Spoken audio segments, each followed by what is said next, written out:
La Marina Militare Italiana celebra oggi la sua festa, una ricorrenza importante anche per l'amore che l'Italia ha per la Marina Militare. A Porto Empedocle Marina Militare vuol dire anche Capitaneria di Porto. Sì, è una data importante perché celebriamo una delle più grandiose azioni navali della Prima Guerra Mondiale, forse una delle pagine più eroiche nella storia della Marina Militare Italiana, cioè l'azione di Premuda del 10 giugno 1918, che rappresenta un esempio di coraggio, amor patrio, virtù che ancora oggi animano le donne e gli uomini della Marina Militare, che con grande sacrificio affrontano i compiti di una vita estremamente impegnativa.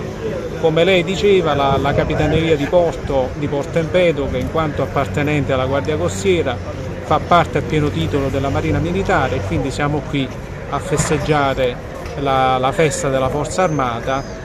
in quanto componente essenziale per l'appunto della Marina Militare.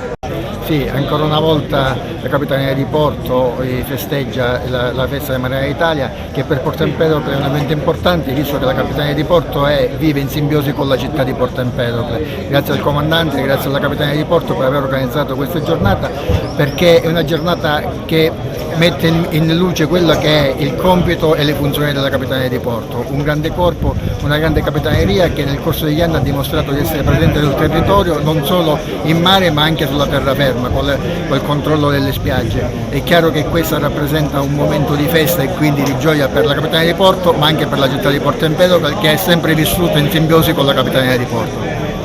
La Marina Militare oggi celebra la sua festa. In provincia di Agrigento Marina Militare vuol dire Capitaneria di Porto. Vuol dire tutto, vuol dire la Marina Militare vera e propria che oggi non vediamo ma che è sempre presente nei nostri mari ad assicurare sicurezza a quelli che il comandante Ventriglia poco fa ha definito gli usi civili del mare. Il mare è un bene di tutti, ma deve essere prima di tutto un bene protetto. Il mare è pericoloso di per sé, siamo davanti a un monumento ai caduti del mare e sappiamo bene di cosa parliamo in questi ultimi anni, ma da sempre tanti pescatori, tanti mercanti sono periti per i pericoli insiti nelle navigazioni. In più ci sono anche i pericoli oggi purtroppo militari, pensiamo a quello che sta succedendo nel Mar Rosso, dove le navi commerciali italiane, vitali del nostro paese, in una rotta fondamentale, vengono aggredite e attaccate dal cosiddetto movimento degli Houthi, che ha le sue basi nella penisola arabica. Ecco, la Marina serve anche a difenderci da questi pericoli e la Capitaneria di Porto in particolare, la conosciamo meglio perché opera più vicino a noi, è la forza di polizia sul mare che garantisce la sicurezza nelle acque più vicine al nostro paese. Non posso non ricordare in questa occasione i valorosi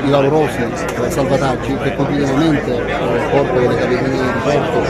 compie nel Mediterraneo a favore dei migranti che vengono posti in grave pericolo dai trafficanti senza scrupoli che li fanno partire con qualsiasi condizione del mondo. Oggi siamo qui, lusingato per l'invito, peraltro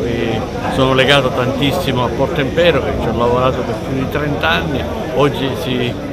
celebra la festa della Marina e vuol dire anche come dicevi tu, anche Capitaneria di Porto fanno un grandissimo lavoro lungo le nostre coste ma anche sul territorio demaniale. Penso che la presenza di noi sindaci sia fondamentale.